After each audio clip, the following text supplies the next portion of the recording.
Ok, ahora sí. Bueno, buenas tardes para todos. Ahora sí. Perdón, perdón. Ahora sí, buenas tardes para todos. Espero que hayan tenido una semana bonita, alegre, que la hayan aprovechado bastante. Y estamos en la sesión, ya prácticamente la sesión número 9 de todo el curso, porque la sesión del proyecto no quedó grabada. Entonces, está la sesión 9 ya. Igual, está quedando grabada para los que la ven después. Y vamos a trabajar bajo la misma lógica de siempre. Para este momento, me gustaría que no solamente tuvieran dudas de código, sino dudas conceptuales de lo que hemos visto, sobre HTML, sobre CSS, sobre el desarrollo web, sobre la parte, cualquier pregunta que tengan sobre la parte teórica, este es el momento de hacerlo para que entiendan y estén bien identificados. Ok, entonces, sin más preámbulo, les abro el espacio para las primeras consultas.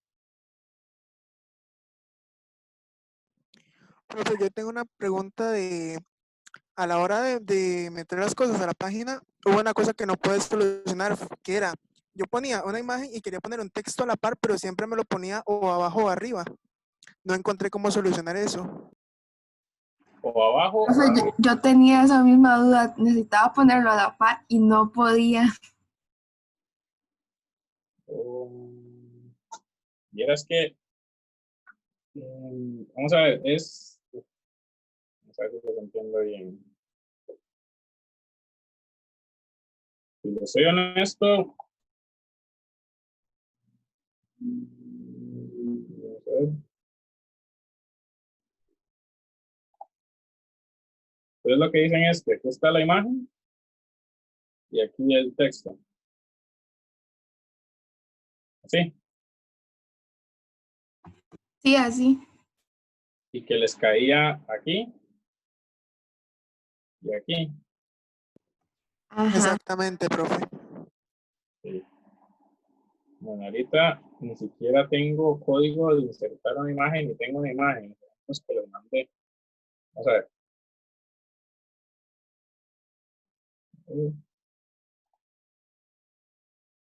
Ese es el segundo ejemplo. Voy a correr esto.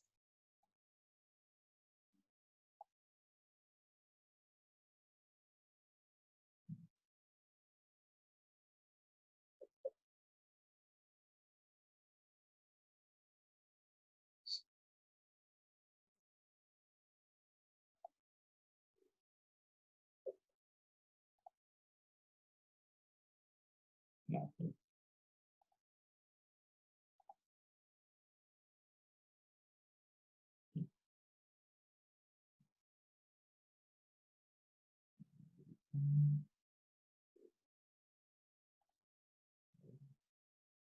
Hay que empezar por buscar una imagen incluso. Aquí vamos a ver.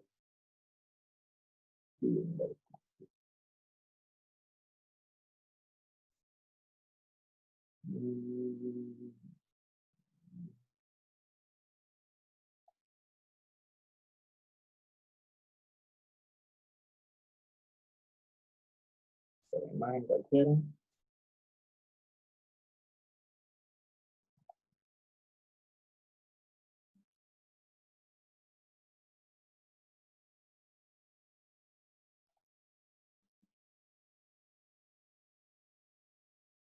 A ver si lo-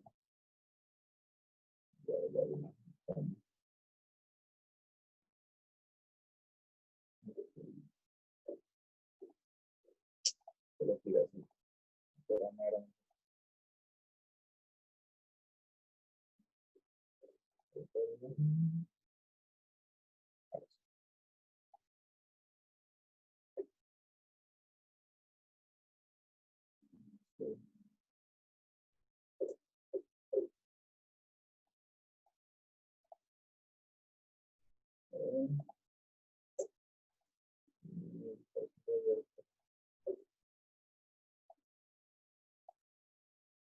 Perdón, que tengo 1000 códigos abiertos.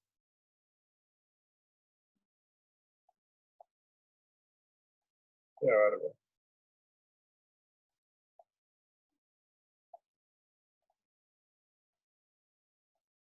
aquí está.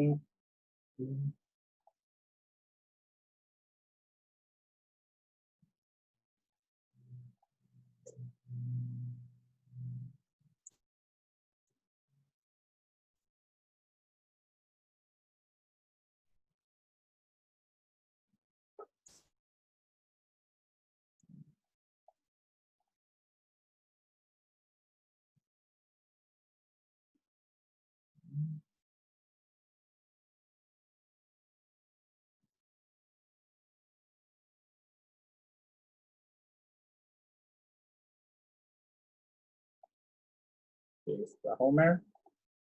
Y lo que ustedes dicen es que salga el texto aquí a la par, ¿verdad? Profe, lo que queremos lograr era eso, que tirara el texto a la par. Ujú, a la par de la foto. Vamos a ver. Obviamente voy a hacer lo que ustedes hicieron inicialmente. Que fue una etiqueta.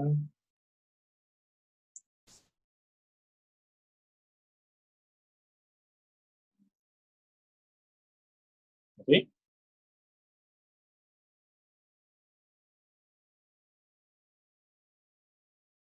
¿Sí?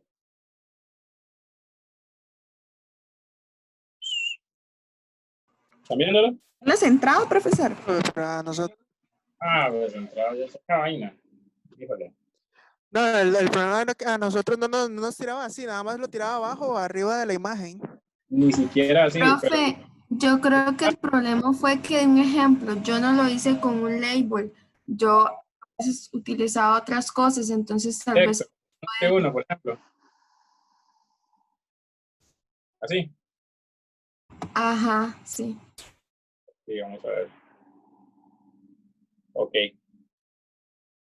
Yo creo que esas etiquetas hacen automáticamente, digamos, el H1 y todas estas hacen un salto de línea automático.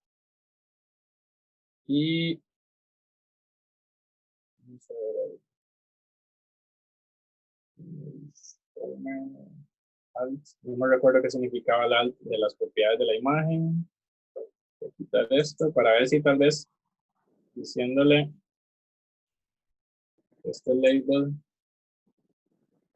no le ponía un name aquí.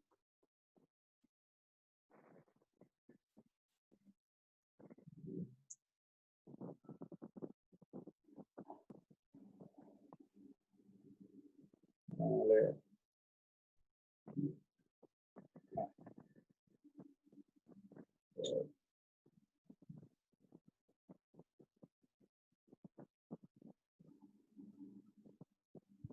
Tal vez si así la centra.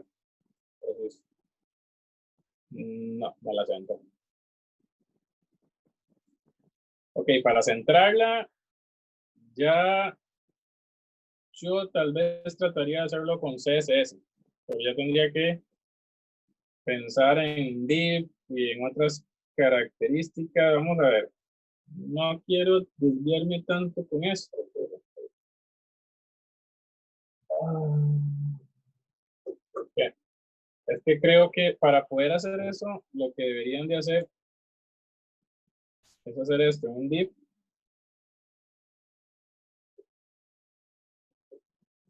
Aquí estoy inventando, estoy viendo las posibilidades. A ver, este div se llama Homer. Vamos a meter este par de cosas aquí adentro. A ver, vamos a ver, van preguntas de evaluación. ¿Qué he hecho hasta ahí? ¿Qué hice ahí? ¿Alguno que me conteste? ¿No señalo? Les dio una etiqueta, profe. ¿Hice una etiqueta? Bueno, y en general todas son etiquetas, pero bueno, el div yo lo entendía conforme lo que usted me explicaba, que eso ya es como verlo como un lienzo, como para poder yo insertar más cosas dentro del div. Entonces así controlarlo con ese identificador en CSS. Y ahí lo Bien. que hace es agregar imagen después en ese div y de ahí agrega imagen y el texto. Y ahí ya se haría. Profe, yo para poder hacerlo de la imagen y a la par digamos, el texto, yo lo tuve que hacer en puros div pero digamos en uno la imagen y en otro el texto, y luego encontré algo en internet que era como un grid, algo, y era como filas y columnas, entonces así fue como la única opción de poderlo acomodar. Ok, me parece. ¿Quién fue la que me habló? Laura, Laura, ok.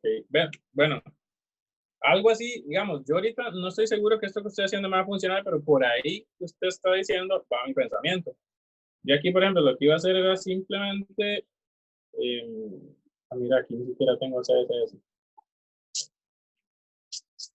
Uy, ya me enredaron ustedes.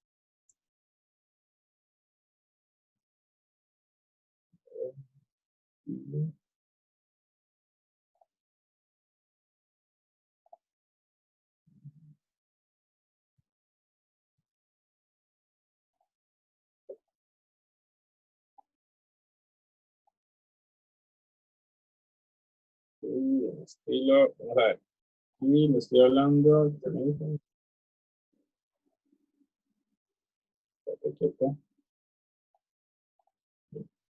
Y sería a Homer.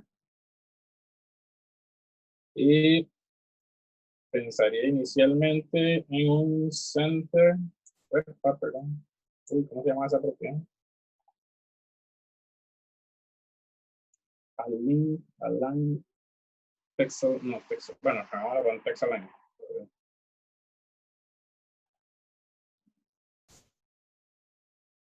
Pixel align center.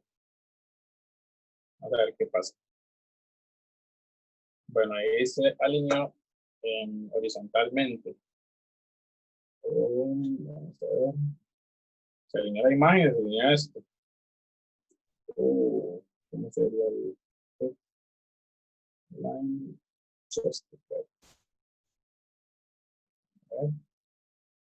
No, tampoco. ¿Cuál uso, Laura? Catalía, para alinear internamente. es que yo lo hice así, pero diferente, digamos, porque yo usé H, o sea, los H's, entonces yo metí en Ajá. la imagen y en otro div el texto, digamos, el H. Y entonces lo que encontré en internet, no me acuerdo exactamente cómo era que decía, pero era algo de grid, pero no, en ese momento no me acuerdo exactamente. Sí. Sí, no, pero bueno, así como lo dice, por ejemplo, aquí ya para no extenderme en esta parte y analizando la lógica que usted está usando, que es exactamente la que yo usaría, yo más bien agarraría y hago dos divs y les digo que cada uno de ellos va a tener un tamaño de píxeles determinados, o sea, y luego le pongo al alineamiento del texto la cantidad de píxeles que baje, como lo hicimos en el segundo laboratorio con, con el título. A ver, con este, que le colocamos siempre más para abajo. Pero en esto bueno, he dicho que hiciste el comentario, Laura, porque así es como hay que trabajarlo. Bueno, en primera instancia, con una etiqueta se puede colocar a la par, pero ya para empezar el alineamiento, ahí es donde se pone un poquito más tedioso la cosa. Pero no es tanto, no es nada que no se pueda solucionar con creatividad. Pero en primera instancia vemos que con las etiquetas sí ya puedo evitar el salto de línea que hacen los H1, los P del párrafo, definitivamente hace salto de línea, que me dan esos problemillas. Ok. Voy a borrar esto de acá.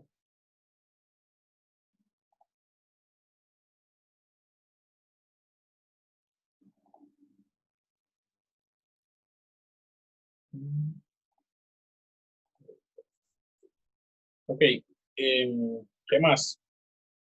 ¿Cómo estamos por ahí? Profe, bueno, yo lo que iba a preguntar era con respecto a lo de, ya cuando, para la hora de, o sea, cómo separar, o sea, yo tengo HTML y tengo CSS, pero, o sea, yo quiero agregar imágenes y tal, y darle, o sea, todo ese detalle, por ejemplo, como aquí, yo sé que fue un ejemplo, pero digamos, se añadió la imagen dentro de HTML, o sea, sería como Ah, más, ¿qué recomendaría usted? O sea, si las imágenes sean más desde el lado de CSS o dentro del mismo HTML. es que lo ideal es que usted le agregue las imágenes las imágenes usted las agregue con HTML y agregarlas así, con un básico imagen, nada más, como lo agregué aquí exactamente. Y en CSS usted lee la ubicación, usted lee la altura, usted lee el sombreado, usted lee los bordes, usted lee todo lo que usted quiera, dárselo en CSS. Ahora, si usted tuviera que agregar imágenes dinámicamente, tal vez va por ahí un poco más, ¿verdad? Ajá, correcto, sí. Es que, bueno, perdón.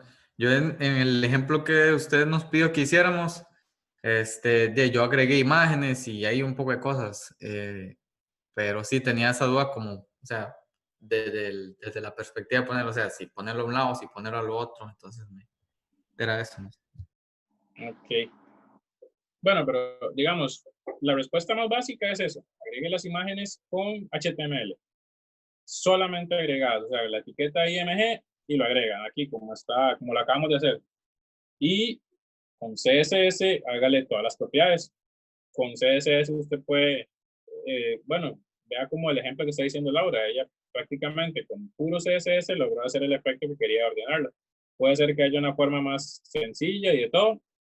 Ahora, para el tema de las imágenes dinámicas, pues lo que tienes que hacer es primero tener, tal vez acá, no como yo, que agregué la imagen directa en la raíz del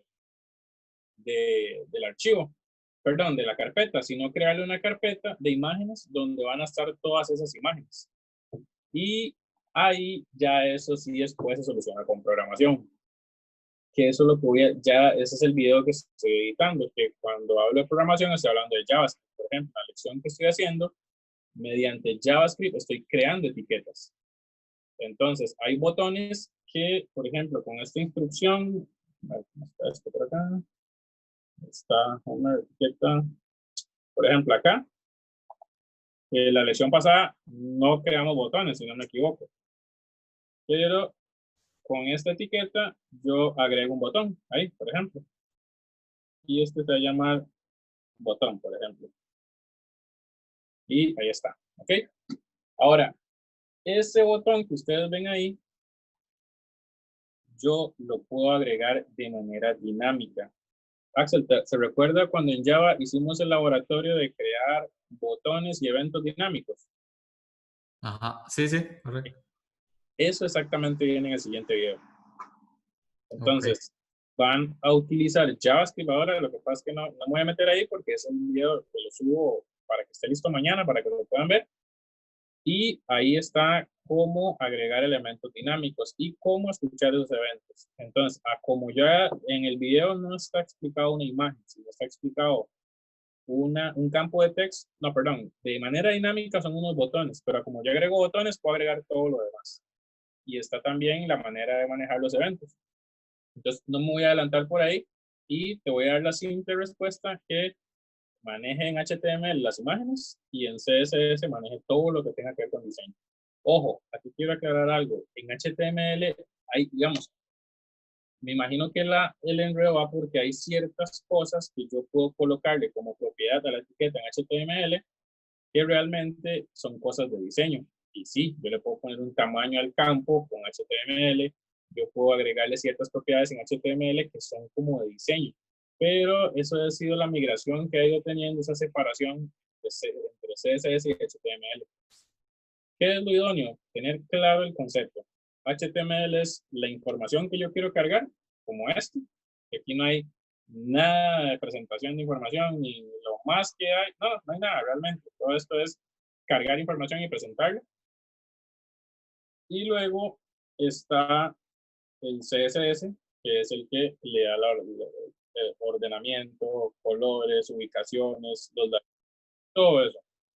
No sé si pregunta para todos. ¿Entendieron por qué es lo mismo trabajar header, body? No, body no. El header, el aside, el article, el section, todo eso, y trabajar con div. ¿Entienden eso?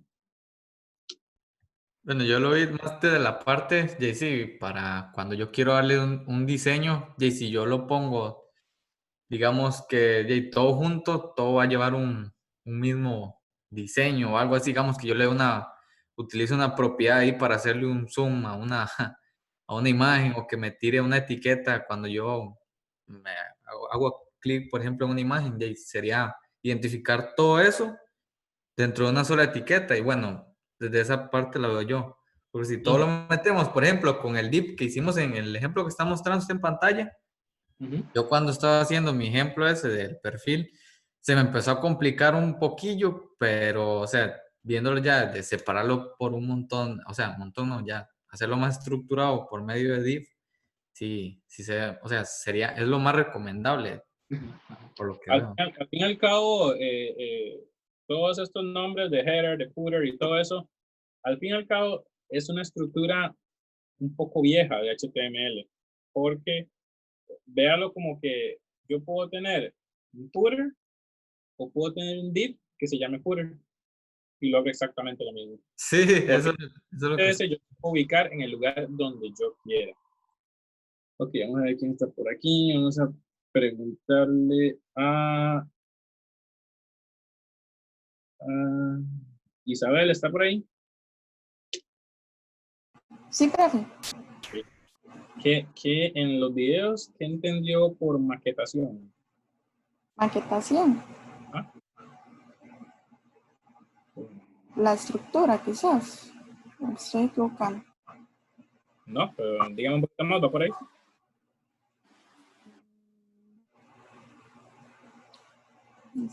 Cuando dice estructura, ¿sobre qué habla? Sí va bien. Y es que, digamos, usted estaba explicando la codificación en los videos, digamos, y estabas generando estructuras.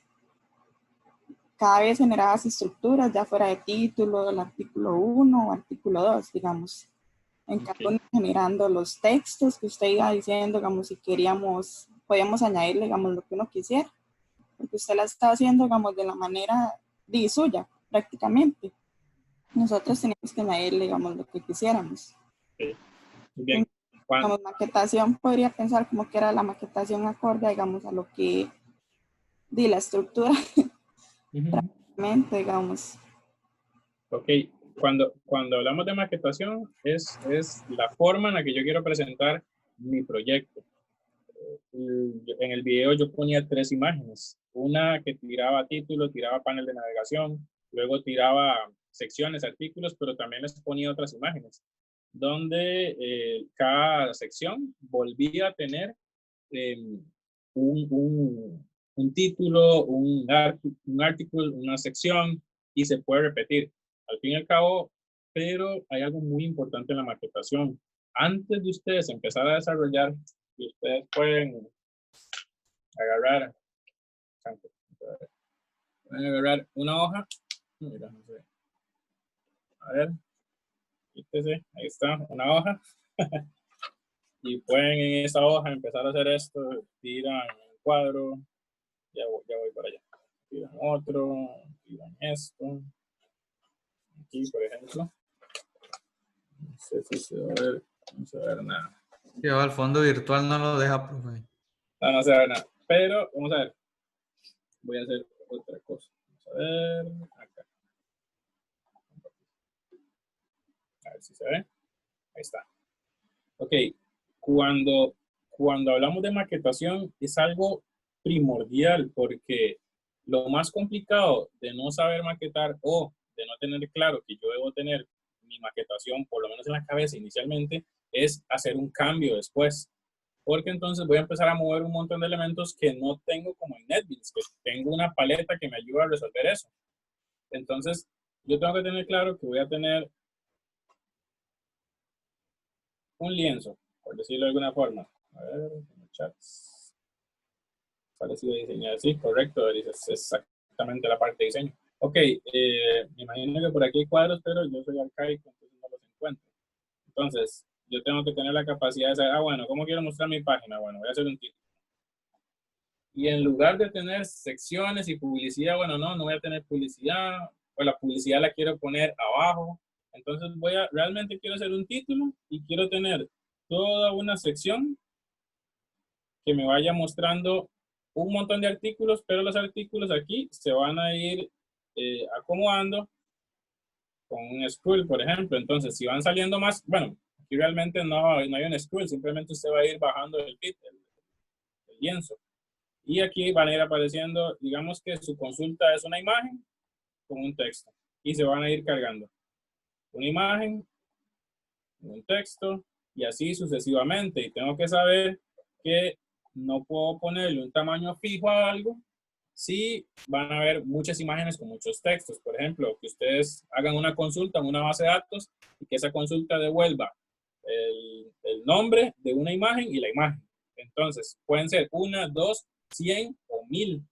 Y también tengo que tener claro que si son 1000, se me hace súper pesado para cargarlo en una sola imagen. Entonces puedo ir cargando, como lo ven ustedes en muchas búsquedas que tienen, por ejemplo, en Google. Si ustedes van cargando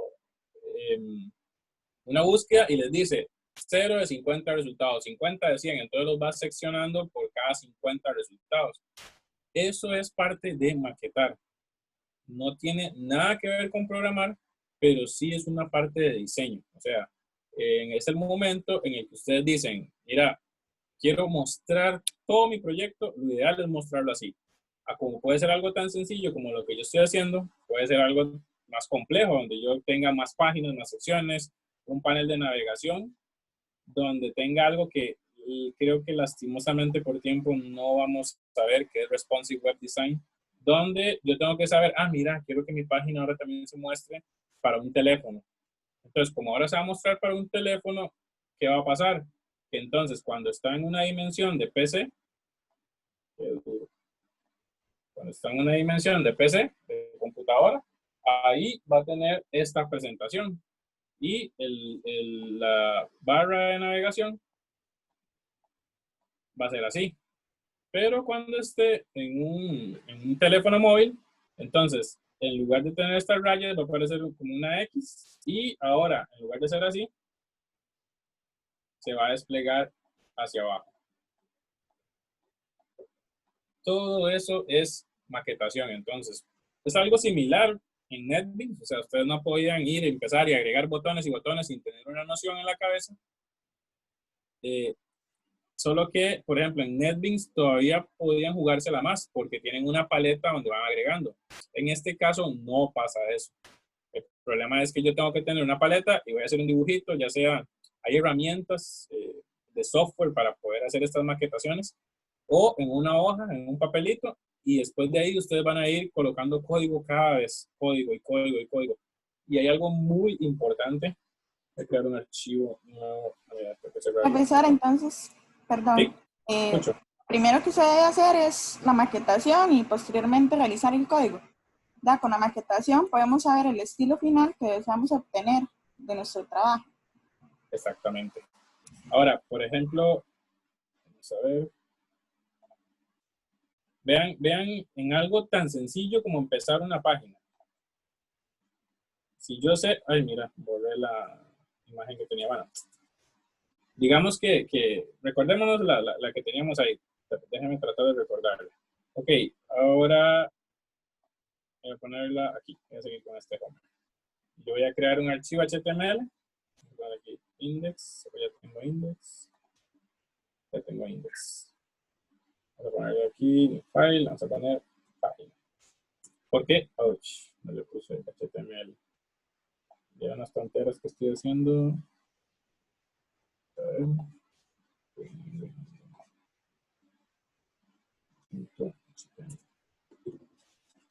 Ok, si yo ya tengo claro lo de la maquetación y tengo ese diseño que yo hice, entonces yo puedo hacer esto. HTML.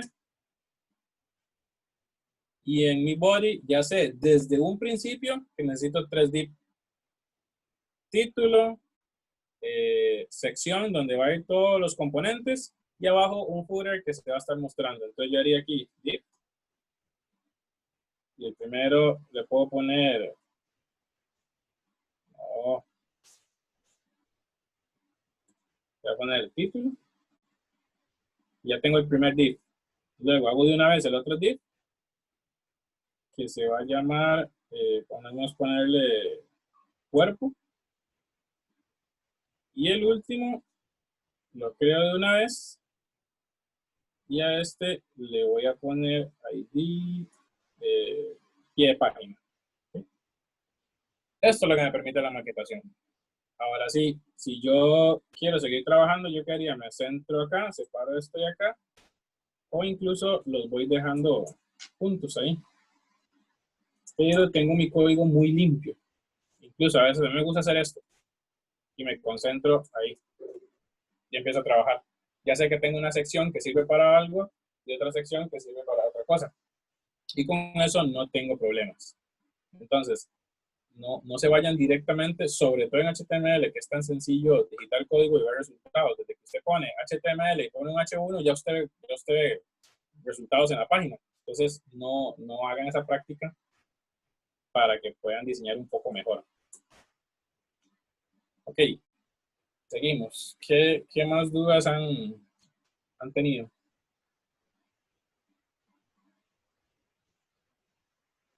Profe, yo es con algo más teórico. ¿Mm? Puede sonar básico, yo no sé, pero bueno, está ante la parte, digamos, nosotros cuando estamos desarrollando en el entorno, con el IDE de NetBeans, Con NetBeans. ajá, digamos, y, o sea, a la hora de tener un editor de código, o sea, yo puedo trabajar código propiamente de Java acá, o sea, es que eso quiero ver la diferencia entre eso y lo otro. Digamos, si yo puedo manipular código Java desde acá, o directamente de NetBeans, o eso está un poco perdido con esa Bueno, cosa. no, está muy buena la pregunta. Creo que tengo la respuesta. El problema con Java es que Java necesita la máquina virtual de Java para correr, que está integrada en el JDK que trae NetBeans. Entonces, en Atom no está el JDK. Si ustedes saben que Java usa una máquina virtual para correr, ¿verdad? Por eso es multiplataforma, puede correr en Mac, en Windows, en cualquiera, hasta en celulares, mientras exista la máquina virtual de Java. Entonces, por eso es que usted no podría digitar código Java en Atom. Pero usted sí puede digitar código HTML, CSS, JavaScript en NetBeans. Porque NetBeans, aparte de ser un IDE, que es un entorno de desarrollo integrado que trae el JDK, que trae la paleta, que trae incluso en NetBeans se puede cargar la base de datos. A ver si lo podemos ver también. En NetBeans yo puedo cargar la base de datos. Por eso es un entorno de desarrollo integrado. Tiene un montón de herramientas y una de sus herramientas es un editor de código. Entonces, por ejemplo, yo podría seguir utilizando NetBeans para trabajar página web sin ningún problema. Es más, las páginas web yo las puedo trabajar en un blog de notas y ni siquiera necesito Atom. El problema es que, obviamente, pierdo la asistencia, pierdo la tabulación, pierdo un montón de cosas. Pero tal vez para concretar la idea, NetBeans es muchísimas más cosas que un editor de código. Entre todas esas cosas, es un editor de código también. Y Atom es solamente un editor de código, donde él tiene distintos formatos. Si usted ve, incluso no hace las mismas sugerencias de la misma forma como las hace NetBeans. Pero sí, ¿por qué usamos Atom? Porque es más liviano, porque es más común utilizarlo en desarrollo web y porque yo no ocupo algo tan potente para desarrollar páginas web.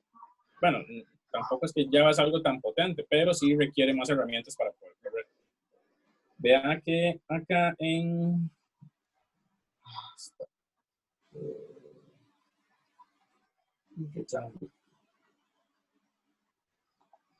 Aquí que estaba más a la mano. ¿Dónde está? Uy, lo voy a quedar mal. No veo... Pero por aquí hay un lugar para editar, para agregar una conexión con una base de datos.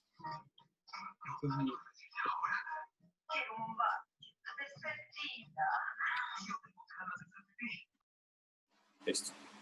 Creo que le voy a quedar mal, Axel. Eso... No lo voy a encontrar.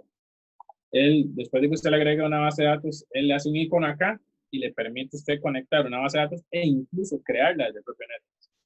Entonces, para ver si le respondo. Ok, está bien, no me sabía.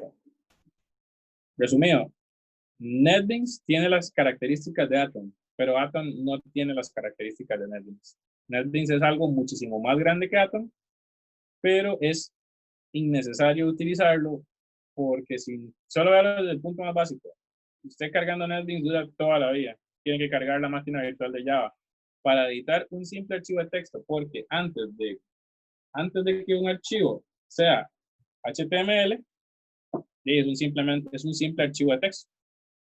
Entonces, por eso es que trabajamos con un editor de código cuando es web.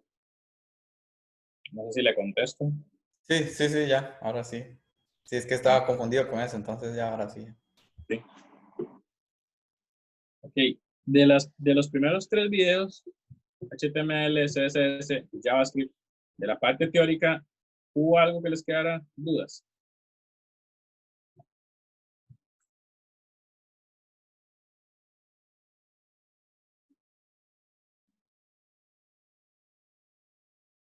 Conceptos, teoría. Eso es muy importante que lo tengan claro. Y el concepto, no sé si ya alguno de aquí ha trabajado en desarrollo web antes de esto que estemos haciendo. Algunos sí me consta porque han trabajado conmigo, pero estamos viendo un concepto totalmente nuevo. Si bien es cierto, es programación al fin y al cabo, pero es programar.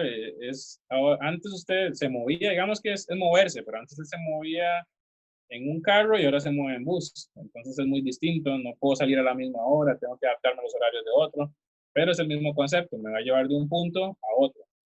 Entonces, programación web sí cambia un poco la estructura, cambia un poco la forma.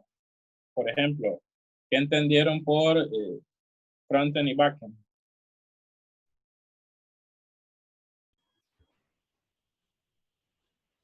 Sí, profe, yo, bueno, con respecto al frontend, digo, todo lo que estamos viendo ahorita, HTML y CSS, que es más que todo allí presentar información, darle un estilo ya que se vea bonito ahí, todo fresa. Y con respecto al backend, es darle funcionalidad de si ya que nosotros, por ejemplo, si tenemos botones, ya por ejemplo una red social que tenemos botones para editar información, para agregar texto y todo ese tipo de cosas, entonces viéndolo desde la separación que estamos viendo, HTML, CSS y JavaScript, y entonces HTML nos sirve para presentar todo eso que queremos, CSS para que se vea tuanis y JavaScript para darle una función a todo eso. Muy, muy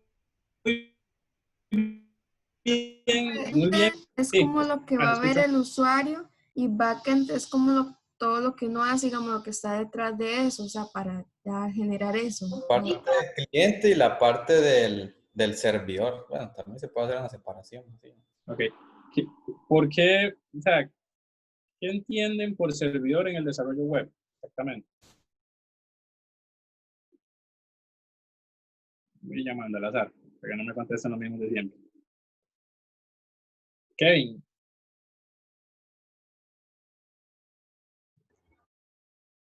Dígame. Sí, ¿qué entienden por servidor en el desarrollo web? Lo que sostiene todo lo que uno hace y lo presenta a clientes o usuarios. Sí, cuando dice sostiene, exactamente qué se Como refiere. como la base, donde uno monta lo que está haciendo. Ok, la base de datos va a estar ahí. Muy bien. Ok, sigo recogiendo impresiones. Van bien, pero van mal, todos. A ver, Mauricio.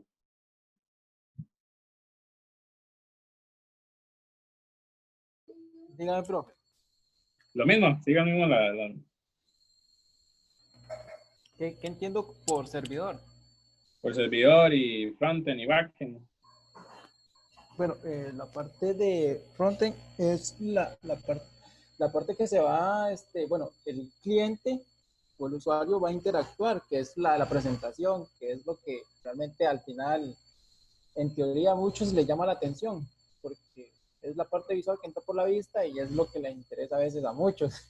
Y la de frontend es cuando uno trabaja lo que es bases de datos para poder dar backend.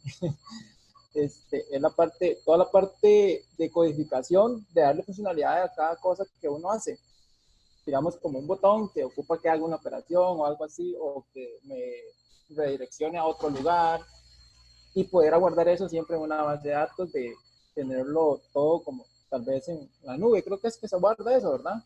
Ve, ahí la nube me está dando un poco más de carnita. Vamos a ver. Yo nunca... Ok, vamos a ver.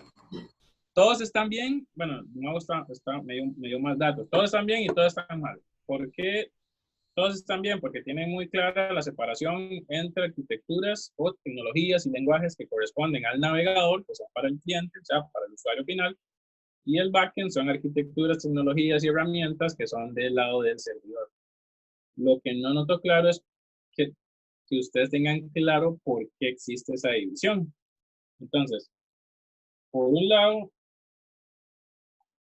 se puede enseñar con el táctil. No, nada más. Ok, por un lado voy a tener el navegador acá. Digamos que ahí está el navegador. Y por otro lado voy a tener los tarros.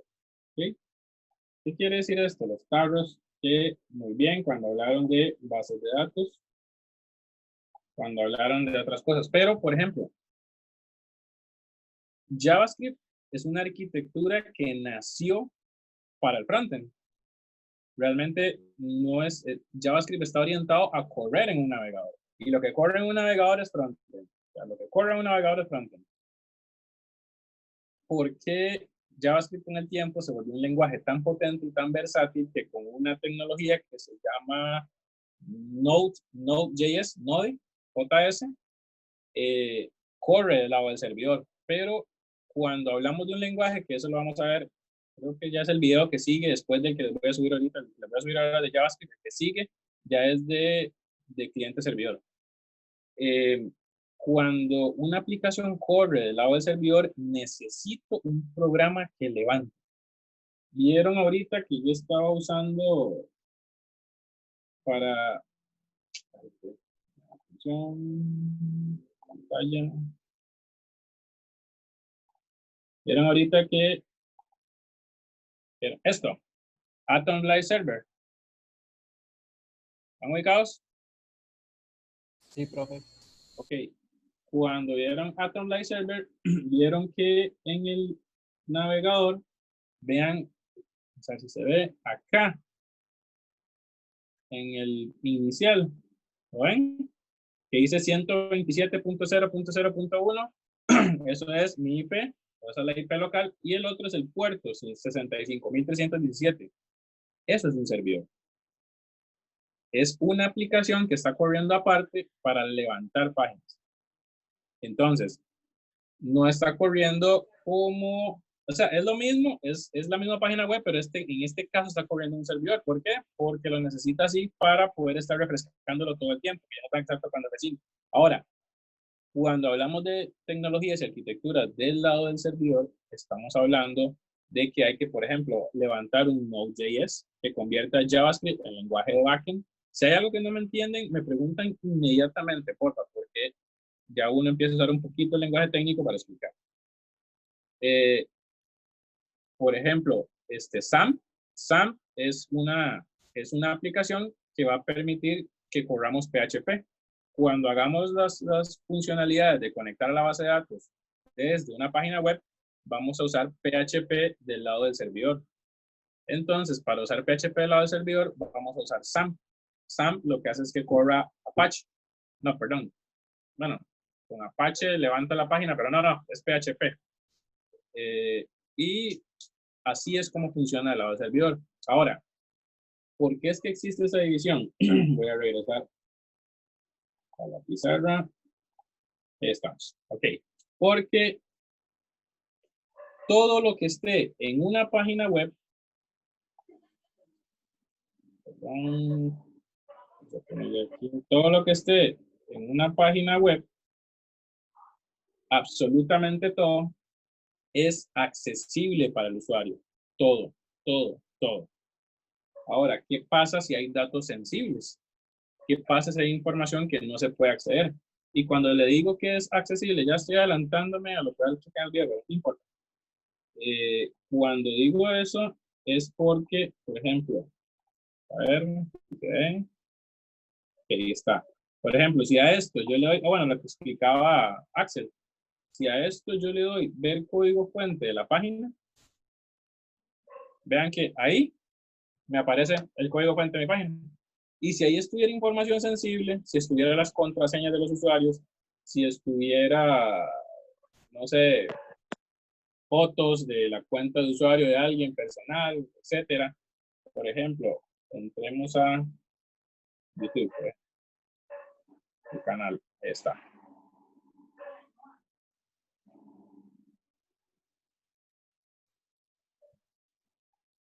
Ok, ahí está. Imagínense que desde aquí yo pudiera, no sé, sacar la información, los códigos de los videos, código no de programación, sino código con inspeccionar. El código con programación.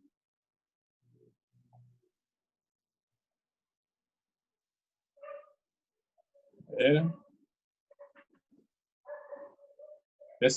Bueno, eso que están viendo ahí, cuando se les muestre, ahí está. Eso es un desmadre. ¿Okay? Pero ahí hay un montón de funciones, hay un montón de texto. No son datos sensibles. Ahí están las consultas del servidor para obtener la información que estrictamente tiene que ver un usuario con su limitado acceso. Si me van entendiendo. Entonces, es tan necesaria una separación de principalmente los datos por un tema de seguridad que no hay forma de evitar que esto pase. O sea, no hay forma de evitar de que un usuario le dé clic derecho a inspeccionar y se vea toda la información del lado del cliente. Entonces, existe esta gran división. Un cliente y un servidor. El servidor, ¿cuál es la función principal del servidor? Darle datos al cliente. Darle datos de una forma segura y darle datos de una forma segura, perdón, y restringida. O sea, yo me meto a mi cuenta de Twitter, por ejemplo, y solamente tienen que aparecer mis posts y los posts que están relacionados a lo que yo le di like y lo que sea. No me tiene que aparecer información de alguien que yo no sigo, que yo no tengo por qué estar viendo, ni nada por el estilo. Entonces, eso es lo que pasa. Por eso existe esa gran división. Y a raíz de esa gran división existe el frontend, existe el backend, y normalmente el servidor va a estar ubicado en grandes centros de datos, con equipos muy potentes, porque tienen que estar soportando consultas de un montón de equipos. Por ejemplo, imagínense, Facebook tiene ya más de 1.000 millones de usuarios. No sé cuántos activos por mes tiene o lo que sea, digamos que 500.000. Y 500.000 personas haciendo una consulta a un servidor, tiene que ser un servidor con características bastante fuertes para aguantar la gran cantidad de peticiones. Entonces, no sé si queda claro. Esa es la verdadera justificación por la que existe el frontend, el backend, el cliente y el servidor. Si alguien todavía tiene una duda por ahí.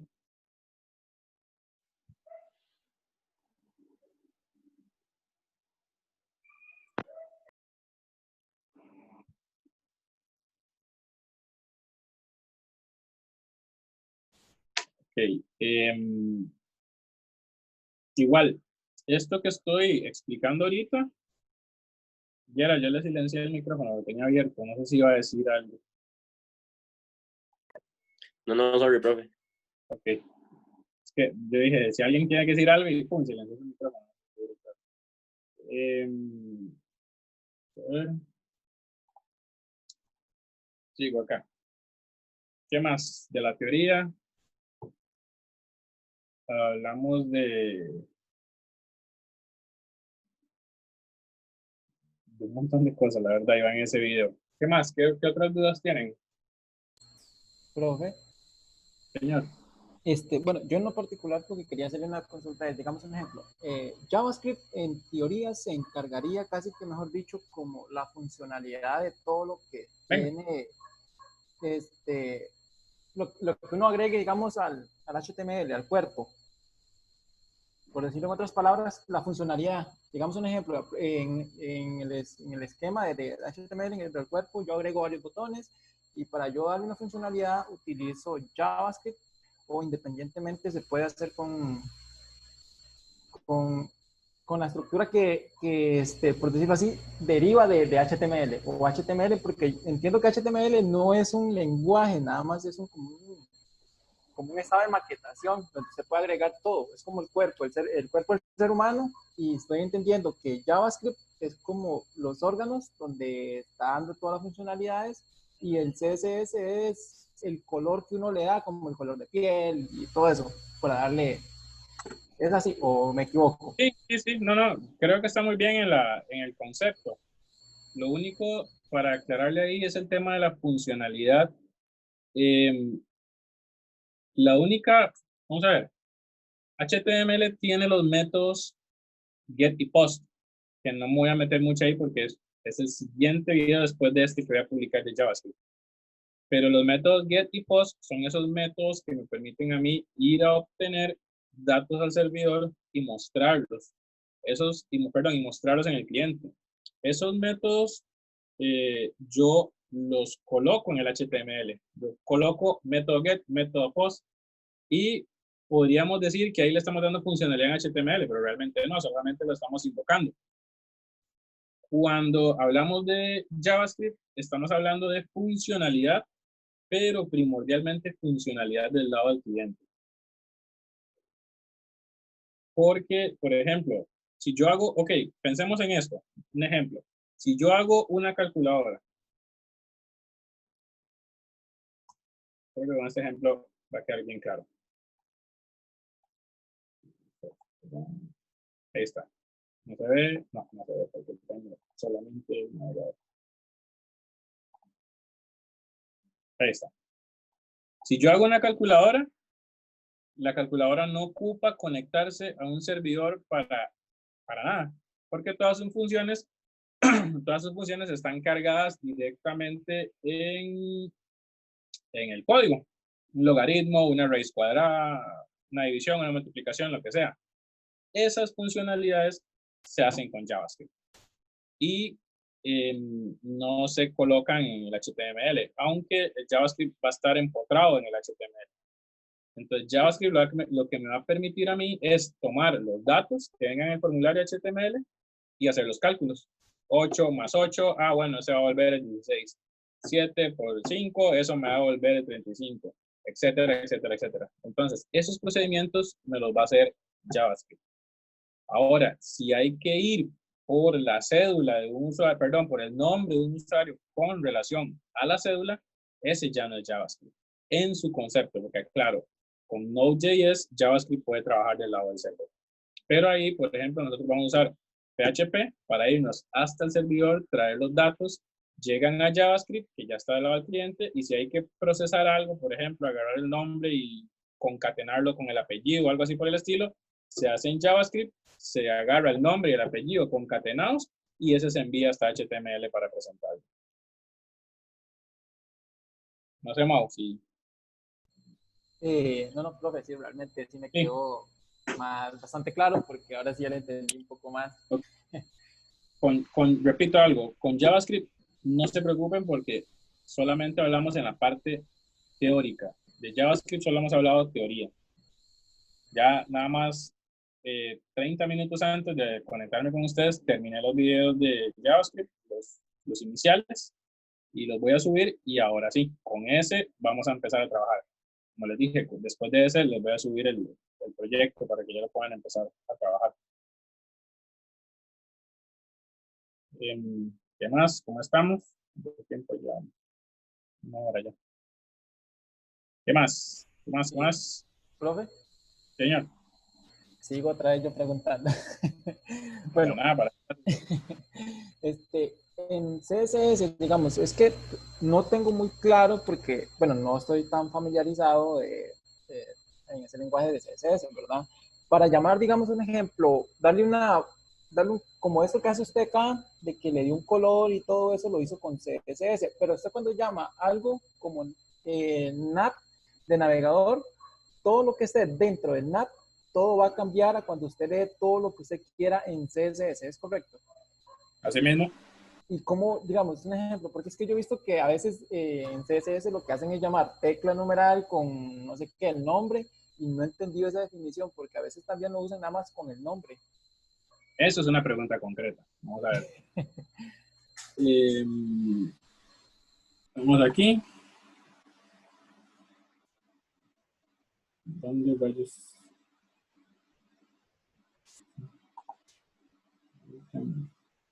Para ver algo, para no perderme. Sí. Escribiendo.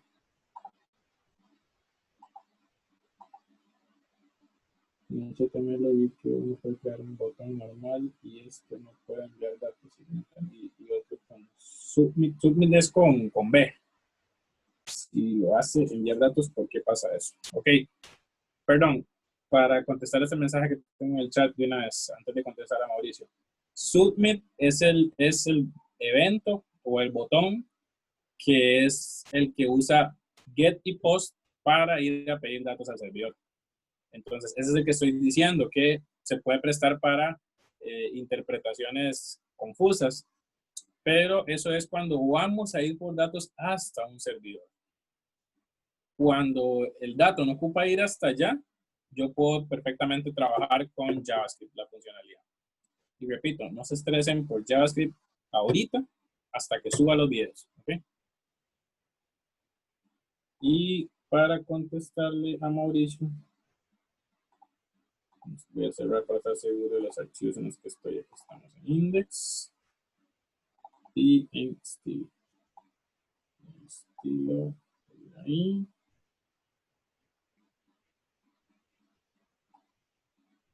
Ok. Vamos a ver. Ahí está. Ok. Si recuerdan, en el video yo expliqué en varias formas de trabajar CSS. Cuando, por ejemplo, ve acá a este lado, cuando yo trabajo con asterisco, es porque le voy a aplicar cualquier formato, cualquier propiedad con su valor a toda la página. A toda la página. Si yo trabajo con una almohadilla o con el numeral, lo que estoy diciendo es que le voy a hablar a un ID en específico. Obviamente, del otro lado tiene que tener ese nombre. Por ejemplo, acá, en el lienzo. Este lienzo abre ahí, ese lienzo es el de todo, si no me equivoco. De cierra, ok, cierra ahí. Sí, es un div donde se encerraron todas las figuras.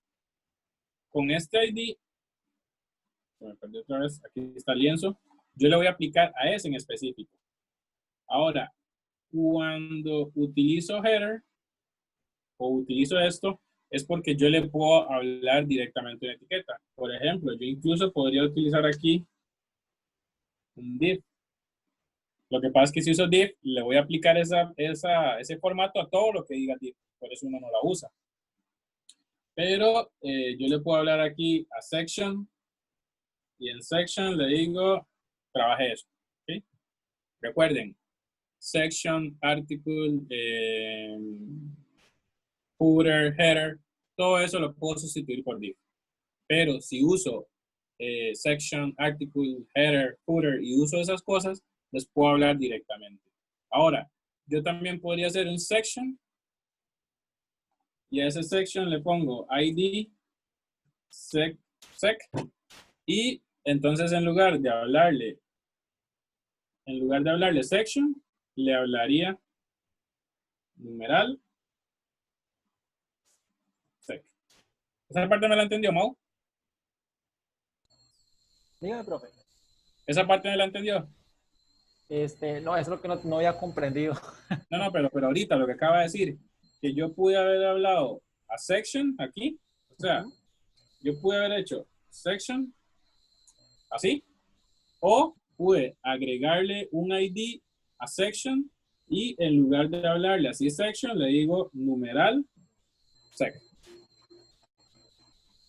Ahí estoy haciendo lo mismo, le estoy hablando a section. Ahora, el tema de que si yo uso section aquí, es que si yo tengo más de una section, se le va a aplicar a todas las sections que hay ahí. En cambio, la almohadilla, el numeral, es relacionado a un ID. Con la almohadilla yo le hablo a un único elemento de todo mi HTML. Eso es lo principal. Ahora, ¿hasta ahí vamos bien? Sí, profe. Ok, ahora, lo otro que existe es la clase. Cuando yo hago una clase es porque yo le puedo aplicar una clase a muchos elementos. Por ejemplo, si yo tengo 5 botones en mi página, si yo tengo 5 botones en... Si tengo 5 botones en mi página, yo puedo en lugar, por ejemplo, imagínense que los 5 botones son iguales. Y yo voy a ir ID, botón 1, ID, botón 2, ID, botón 3. Y a cada uno de esos botones le pongo color rojo, letra blanca, marco 2px, etc. Y todos los formatos que hice eran iguales para los 5 botones. Entonces, en lugar de hacer eso, yo defino una clase. Por ejemplo, aquí yo digo que va a ser botones. Y esa es una clase que yo voy a definir. No se guíen con el concepto de clase de programación con una clase de CSS, no es lo mismo. Entonces, yo defino una clase y le digo que esa clase va a tener un background white, va a tener un color, que el color es para la letra, blue. Ahí está. Y ahora, si aquí yo tengo, voy a hacer un invento aquí, ¿okay? Si aquí yo tengo 10 botones, vamos a poner 2 botones. Aquí. Entonces, si yo quiero que eso se le aplique, entonces le voy a poner class botones. Entonces, todos esos cambios que yo haga se le van a aplicar a todo lo que tenga esa clase. ¿Bien? Bien, bien, profe. Okay. Una pregunta. Escucho. ¿El ID se te puede poner a cualquier cosa? A cualquier cosa. Bueno. Está bien, Al gracias. nav, al UL, al href, a todo. Ok, y lo último que es importante en CSS es que entiendan, vamos a ver esto. Ok. Cuando yo tengo selector, espacio, selector, es porque de derecha a izquierda yo voy a ir aplicando la propiedad. Ojo, quiere decir que H1 pueden haber muchos. Yo tengo varios. O H3, o no importa. Digamos que yo tengo... Digamos que yo tengo 10 H1s. Ubíquense aquí donde estoy, ahí. Ahora, de los 10 H1s, 2 están en el header y 8 están en el body. No, perdón, en el body no, en una tabla, por ejemplo, por inventar algo. Si yo digo header, espacio, H1, le estoy aplicando la propiedad a únicamente los H1 que están dentro de header. ¿Ok? Si yo hago H1 nada más, sin header, le estoy aplicando esa propiedad a todos los H1 que están en la página. Entonces, esa es otra forma. Ustedes, al fin y al cabo, ustedes van determinando, la idea es que simplifiquen el código CSS. En lugar de tener que hacer 10 H1s o 10 ID, mira, tengo 10 botones, son iguales, hago una clase mejor y se la aplico a todos y reduzco mi código CSS. Y el último es cuando uso la coma. ¿Okay? Cuando uso la coma es porque le estoy aplicando CSS a un elemento, a otro elemento, a otro elemento, a otro elemento. O sea, es poder configurar una propiedad para muchos elementos diferentes. Por ejemplo, aquí yo puedo hacer header, yo puedo hacer H1, coma, puedo hacer a una clase también, punto class botones, por ejemplo. Uy, no, estoy haciendo fatal. Punto botones. Y puedo hacer, por ejemplo, numeral lienzo. Entonces, a header, a H1, a clase botones y al ID lienzo, les voy a aplicar esas propiedades. En el fondo, CSS es simplemente aplicarle propiedades de diseño a HTML. Lo que pasa es que tiene muchas herramientas para simplificar el código y trabajar mucho mejor. No sé si vamos mejor ahí.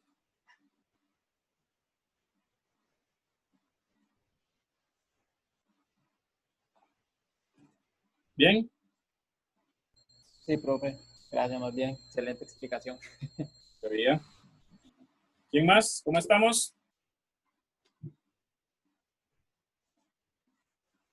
No más.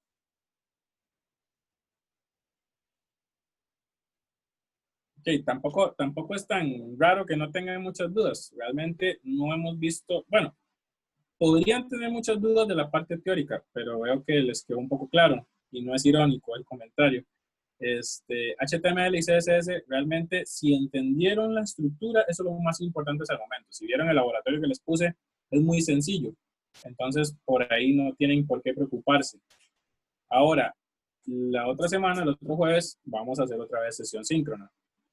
Y ahí, probablemente para esa sesión, sí espero el bombardeo, porque vamos a ver JavaScript y vamos a ver probablemente los métodos get y post y la conexión al servidor con PHP.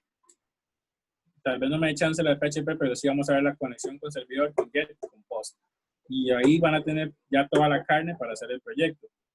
Al final ya nada más me va a faltar hacerle la conexión con la base de datos y los correos y los informes y los PDFs que les quiero enseñar también, como para dejarles todo eso. Aunque tal vez no nos dé chance de meterlo en el proyecto porque ya va a estar muy cerca, por lo menos sí quiero crearles los videos para que los tengan a la mano y los puedan ver, porque es muy carga poder tener toda la experiencia. O sea, ustedes van a tener HTML, CSS y JavaScript. Van a tener métodos get y post con PHP para conectarse al lado del servidor y van a tener las clases para poder enviar correos y las clases para poder generar PDFs. O sea, van a quedar con una base para poder hacer un sistema. Ah, bueno, y los códigos para conectarse a la base de datos, que son 10 veces más sencillos que en Java. O sea, les va a quedar toda una base de programación para que ustedes puedan ya, de ahí para adelante es todo lo que ustedes quieran seguir.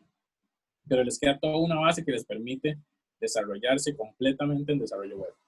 Valga la redundancia. Ya después de ahí, cuando escuchen React, cuando escuchen Angular, cuando escuchen Node.js, cuando escuchen todas esas tecnologías, cuando escuchen Bootstrap, cuando escuchen todo eso, bueno, ¿qué tienen que hacer ustedes cuando escuchen todas esas cosas nuevas? Ah, mira, este concepto es nuevo, lo agarro y va por aquí. ¿Qué tienen que hacer ustedes cuando escuchan una herramienta nueva? Mira, es frontend, es backend, ¿en qué parte de la cadena de todos mis conocimientos va? Ok, la dejan archivada mientras la investigan y la aprenden bien. Siempre con un ejemplo súper básico, ¿verdad? No sé si tienen más dudas. No. Ok, si no tienen más dudas, lo voy a dejar hasta acá. Voy a parar de grabar y, bueno, voy a parar de grabar en este momento. Para los que lo están viendo, hasta ahí quedamos y esperen el próximo video.